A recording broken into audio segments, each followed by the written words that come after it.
I talked about style, I also mentioned the fact that the word stylistics has a particular usage, which does not necessarily involve modern linguistics, because stylistics is usually what we would refer to as literary stylistics. And it's important to distinguish those. Stylistics is, of course, a noun. The adjective is stylistic. You can use the adverb stylistically. So we have literature, which basically you could be a poet or you could be a writer and you produce works of literature. There are people who are literary scholars, so they may not necessarily produce, but what they do is they analyze literary works. And one of the ways in which they analyze literary works is called stylistics or literary stylistics. So literary stylistics studies variation characteristics of literature, such as genre or the specific style of individual authors. Applied stylistics studies contextually distinctive varieties of language, especially with reference to the style of literary or non-literary texts. Speaking of statistics, there is actually a thing called stylostatistics or stylometry, which quantifies stylistic patterns. It counts how many of each particular stylistic feature exist in that particular text.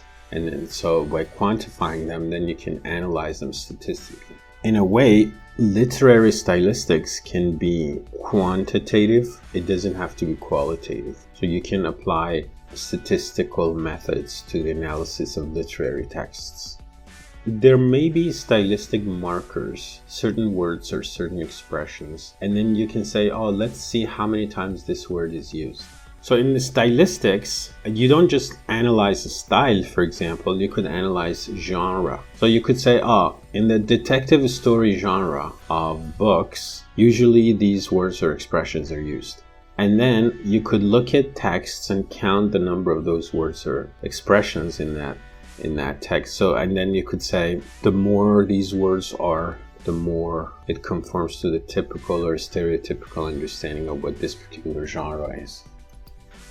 Stylistics, however, may be used in a broad sense, not associated exclusively with literary scholarship. It may be used in a broad sense to include all situationally distinct language, such as by variation in region, social, or historical varieties. In that sense, it could be a branch of linguistics that studies the features of situationally distinctive uses or varieties of language, and it tries to establish principles that they can account for the choices the individual or social groups make in their use of language. And by choices, I mean choices of word, choices of expressions, choices of particular forms of grammar or syntactic structure. So in that sense, it would be a general kind of stylistics. So general stylistics studies the entire range or repertoire of non-dialectal varieties within a language.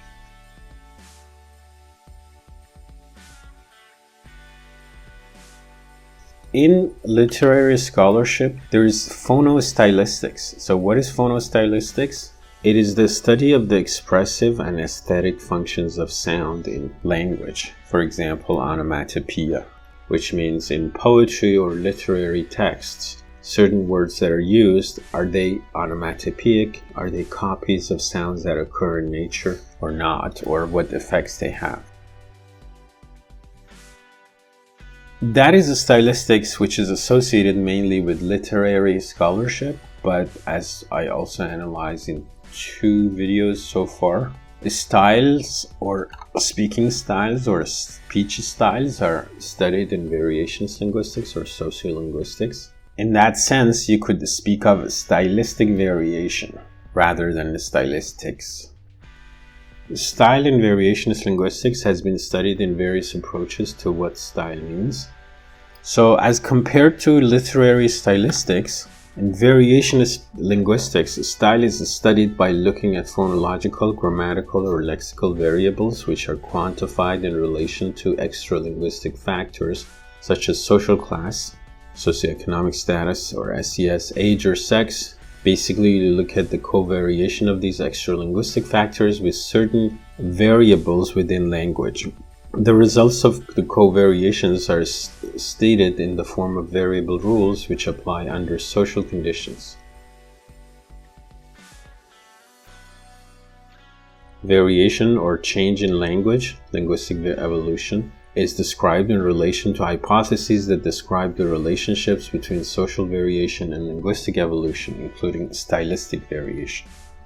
In both literary stylistics and variationist linguistic studies of style, scholars look at concepts such as formality, for example. They look at formality as a dimension of social behavior. So there is real formality in real life, but that is also reflected in the use of language. There is highly formal language, which involves carefully structured discourse, complex syntax, and vocabulary that follows a standard language and fulfills prescriptive expectations. Then there is highly informal language, which is loosely structured, involves colloquial expression, and often departs from prescribed forms and standard norms. And they use usually slang, neologisms, regionalisms, and code mixing, which means the use of forms from different languages. In this sense, in both stylistics and sociolinguistics, one can speak of levels, which refer to different levels of formality. You could have casual level, deliberative level, quotative, frozen, different levels of formality. In both of them, there will be stylistic markers. And in both of them, in order to analyze the style, you could be using terms such as register. But basically, register is a variety of language defined according to its use in social situations.